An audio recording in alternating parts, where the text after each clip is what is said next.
In a realm where the boundaries between the mundane and the mythical blurred, there existed a creature known as Typhon. Typhon was the youngest child of Gaia, the primordial earth, and Tartarus, the abyss that reached into the very bowels of the underworld. He was a creature of awe-inspiring magnificence and chilling terror. His monstrous form and chaotic nature were a reflection of his primordial lineage. Typhon was a creature of colossal proportions, carrying a monstrosity that defied the boundaries of mortal imagination. He was a figure that defied description, his body a twisted fusion of serpentine coils and monstrous limbs. His eyes were twin orbs of fiery fury that pierced the very fabric of reality. Typhon possessed 100 snakes protruding from his body as if they were additional limbs, each capable of breathing fire and burning everything in his path. Upon his vast shoulders rested wings that spanned the horizon, wings that seemed to absorb the light around them, casting the world below into shadow and stretching across the land like an ominous omen. With every beat of those tenebrous wings, storms were conjured, winds that howled with an eerie symphony echoing through the ages. His limbs, monstrous in their proportions, held within them the promise of unthinkable devastation, arms that could shatter mountains and legs that could trample oceans. Atop his colossal neck, crowned with a diadem of writhing storm clouds, sat a visage that struck awe and terror into the hearts of gods and mortals alike. His maw was a gateway to a realm of elemental chaos, unleashing thunderous roars that shook the very foundations of the earth. With each bellow, flames erupted like a tempest, flames that danced with mesmerizing malevolence, flames that could consume both gods and mortals and devour even the most unassailable of fortresses. Typhon's form was an enigmatic fusion of elements. Each scale was a radiant mosaic of hues borrowed from the most vibrant sunsets. His eyes glowed with an otherworldly intensity, twin orbs of molten fire that held within them the very essence of chaos and destruction. Typhon, his name whispered like a warning on the wind, stood as a testament to the boundless creativity of the gods and the eerie forces that lay hidden within the fabric of reality. Not only was Typhon the child of two primordial gods, but because of his colossal form, destructive force, and mythical genealogy, Typhon was known as the father of monsters. He would go on to father many different mythical creatures with his wife Echidna. Echidna was as monstrous, but not quite as horrifying as Typhon. She was half beautiful woman and half terrible snake, and had a nasty habit of eating raw flesh. From the union of Typhon and Echidna came some of the most iconic creatures in Greek mythology. Chimera, a fire-breathing creature with a lion's head, a goat's body, and a serpent's tail. Cerberus, the three-headed guard dog for the gates of the underworld. Orthrus, a two-headed dog with a serpent's tail, a sentinel of monstrous proportions that guarded a treasure beyond mortal comprehension.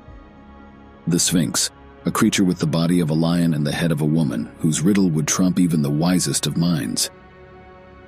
The Nemean lion, a fierce lion with impenetrable skin, an appetite for destruction, and claws that could tear through the toughest of armors. The Ladon, a serpent-like dragon that guarded the golden apples in the garden of Hesperides. The Hydra, a multi-headed serpent that could spit venom, which corroded even the mightiest armor. For every head that was severed, two more would sprout in its place. Though Typhon was a creature of colossal size and destructive force, that was not all that made him dangerous. Typhon harbored a seething resentment against Zeus and his fellow Olympian gods because they ruled up in the divine cosmos while he resided deep beneath the earth. Typhon believed that he would have been the ruler of the realms if not for Zeus. Because of this, Typhon, with his immense strength and power, plotted his rebellion from within the earth. He brooded over his monstrous form, his lineage entwined with the deepest shadows of the universe, while the gods reveled in their divine splendor above. This festering resentment gave birth to a singular ambition: to dethrone Zeus, the king of the gods, and cast the heavens into disarray. As his power grew, Typhon's ambitions ignited the flames of rebellion. He sought to challenge the cosmic order and upset the harmony that the gods had woven into the fabric of existence. Typhon emerged from the earth, causing the very heavens to shiver as his challenge reverberated through the cosmos, and the gods themselves felt the weight of his audacity. Zeus, the thunder-wielding king of the gods, could not ignore the threat that Typhon posed. He gazed upon Typhon, whose power surged like a storm, and felt the very foundations of the universe tremble. Filled with a mixture of fury and resolve, Zeus knew that he could not allow Typhon's chaotic aspirations to plunge the cosmos into darkness. And so, on a battlefield that spanned the heavens and the earth, the two forces clashed. Lightning shattered the skies, fire and storm danced in a chaotic ballet, and the clash of their forces echoed through time itself. Typhon, with the power of primeval chaos coursing through his veins, unleashed torrents of destruction, determined to unseat Zeus from his celestial throne. Typhon hurled boulders and spouted jets of fire from his mouth. Yet Zeus, the master of the storm and the lord of lightning, stood his ground. His thunderbolts crackled with divine might, and his eyes blazed with unyielding resolve. The heavens roared as the cosmic tempest of titanic forces collided, shaking the very foundations of reality. Zeus struck Typhon at a distance with one of his thunderbolts, breaking his guard. Seizing the opportunity, Zeus closed the distance and struck Typhon with the adamantine sickle. Wounded, Typhon fled to Mount Casius to recover. But Zeus was not about to let Typhon go freely. With the sickle in his hand, Zeus caught up to Typhon, determined to strike him down. To Zeus's surprise, Typhon grabbed him, and they began to struggle for control of the sickle. As they grappled, Zeus realized that Typhon had the upper hand. Typhon's many snaky coils were able to grab hold of Zeus, while also wresting away the sickle from his clutches. With the sickle in his control, Typhon severed the sinews from Zeus's hands and feet. Unable to move, Zeus was carried by Typhon across the sea to the Carytian cave of Cilicia, where Typhon instructed the serpent Delphine to guard over Zeus and his severed sinews, which Typhon had hidden away. As Zeus lay defeated, his son Hermes, the messenger of the gods, and Pan, the goat-like god of the wild and shepherds, hatched a plan to rescue Zeus. They stealthily snuck into the cave to retrieve the sinews and bring them back to Zeus. With his strength restored, Zeus roared with anger and fury. He immediately pursued Typhon, chasing him to Mount Nysa.